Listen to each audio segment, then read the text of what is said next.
Bienvenue dans cette nouvelle vidéo. Aujourd'hui je vais donner mon avis sur Shopify. Alors toute cette semaine je te donne mon avis sur le dropshipping, sur des CMS comme Shopify, PrestaShop, WooCommerce, sur des sites comme AliExpress ou sur des concepts comme Amazon FBA.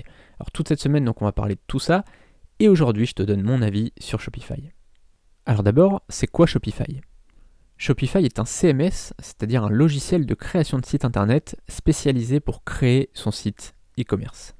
Le premier avantage de Shopify, c'est la simplicité d'utilisation. C'est extrêmement simple à utiliser, même si tu n'as jamais codé, si tu n'as jamais développé, si tu n'as jamais créé de site, tu peux savoir utiliser Shopify sans aucun problème. C'est vraiment hyper ergonomique, hyper simple à utiliser, tu peux le prendre en main en quelques minutes. Alors ça, je te parle de Shopify, mais il y a d'autres outils comme WooCommerce par exemple, dont on parlera cette semaine, qui permettent de faire la même chose, qui permettent de savoir faire un site en quelques minutes et de déployer ton site en quelques minutes ou en quelques heures si tu veux prendre ton temps. Donc ça, c'est vraiment le gros avantage de Shopify, mais encore une fois, il y a des alternatives comme ça.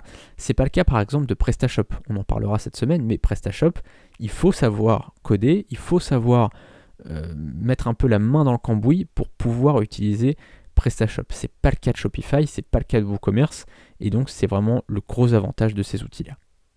Ça nous mène au deuxième avantage, la qualité du dashboard. Le dashboard, c'est le tableau de bord de Shopify. Il est vraiment épuré, il est vraiment, encore une fois, simple à utiliser. Tu vois, je vais utiliser des mots comme simple ou comme facile, parce que c'est vrai, c'est vraiment le cas. C'est-à-dire que même si tu n'as jamais utilisé de CMS comme Shopify ou comme WooCommerce, quand tu vas utiliser l'un de ces outils, que ce soit Shopify ou WooCommerce, tu vas tout de suite comprendre en fait comment sont organisés les menus, comment sont structurés les tableaux de bord, parce que c'est hyper intuitif et hyper ergonomique. Donc ça, c'est vraiment, encore une fois, un gros avantage au niveau de la simplicité d'utilisation. Le premier inconvénient de Shopify, c'est le prix. 29 $ par mois pour l'offre de base, et ça, c'est par site. C'est-à-dire que si tu as plusieurs sites, tu vas devoir payer 29 $ fois le nombre de sites. Donc si tu as 10 sites, tu vas devoir payer 290 $ par mois. Ça veut dire que sur l'année, ça fait quand même une somme assez importante. Et donc ça, il faut vraiment le prendre en compte quand tu veux utiliser soit Shopify, soit un autre outil.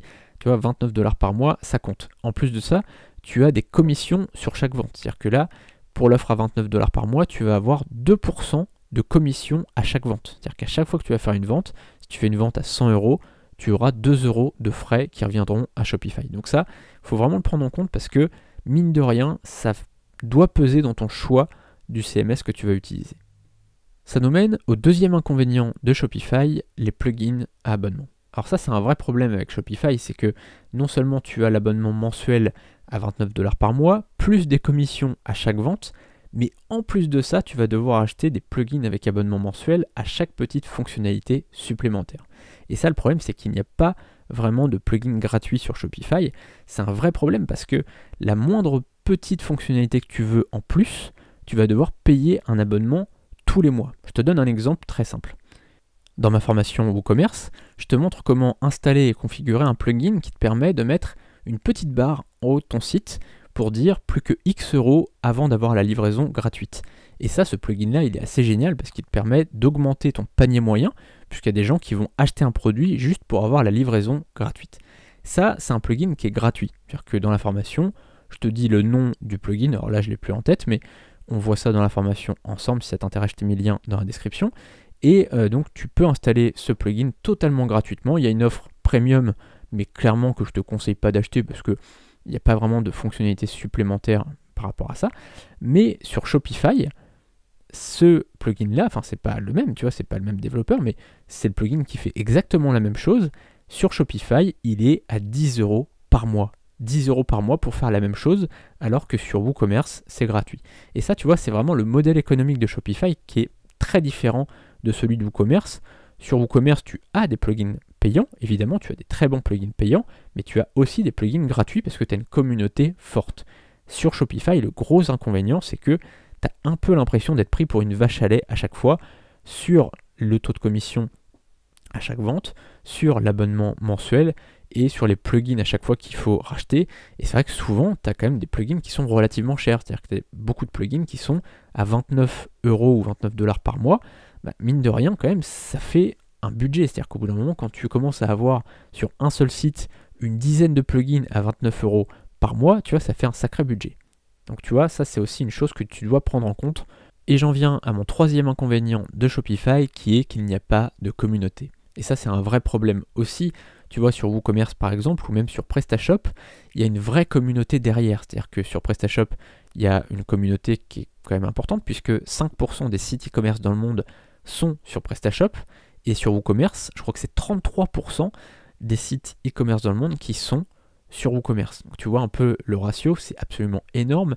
C'est-à-dire qu'il y a un site e-commerce sur 3 dans le monde qui est fait sur WooCommerce. Tu vois, donc c'est quand même relativement élevé.